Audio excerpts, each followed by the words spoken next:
glorious.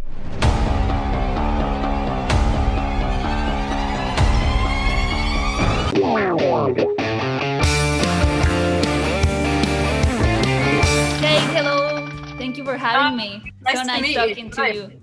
Nice to meet you too. I think that's something that really, fuels and grows the conversation with the Marvel series on Disney Plus. Every week are the fans with the theories or the speculations, which is something that I think that kind of went a little wrong, if we can say so, for the fans with WandaVision. So I wanted to ask you, how did you expect the fans to react to this final episode of the show, especially with the villain that I don't know, we can call him Kang or Immortus, but which were your expectations on this reaction? I think honestly, like the expectations you can have, right, as a filmmaker is like, me and the team, we were just very excited about the idea of like He Who Remains, Jonathan, keeping that secret and that being unleashed, where we leave Loki and all the kind of unanswered questions at the end. But in terms of expectations, I think you can just hope that people engage with it and that, that hopefully they like it. If they don't like it, hopefully it provokes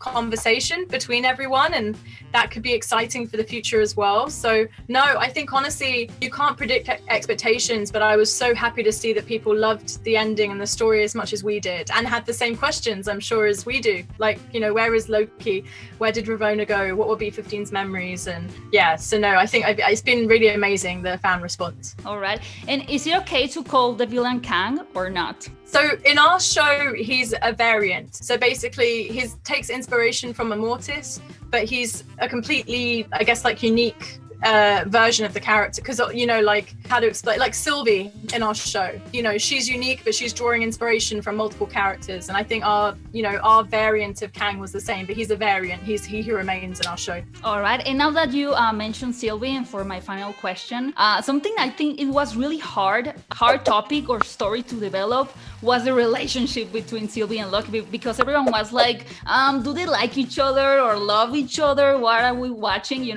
So can you tell me a little bit of the process and vision to approach to this specific relationship you had?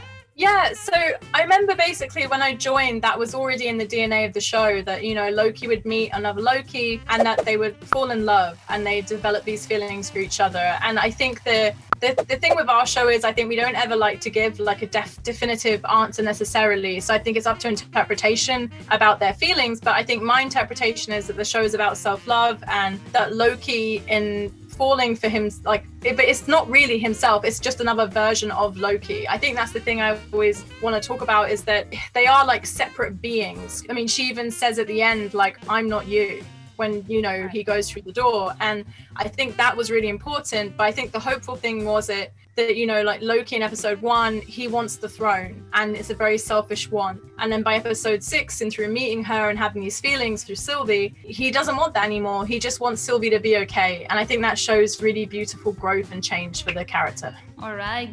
Thank you so much, Kate. Nice talking to you. Cheers. Thank you.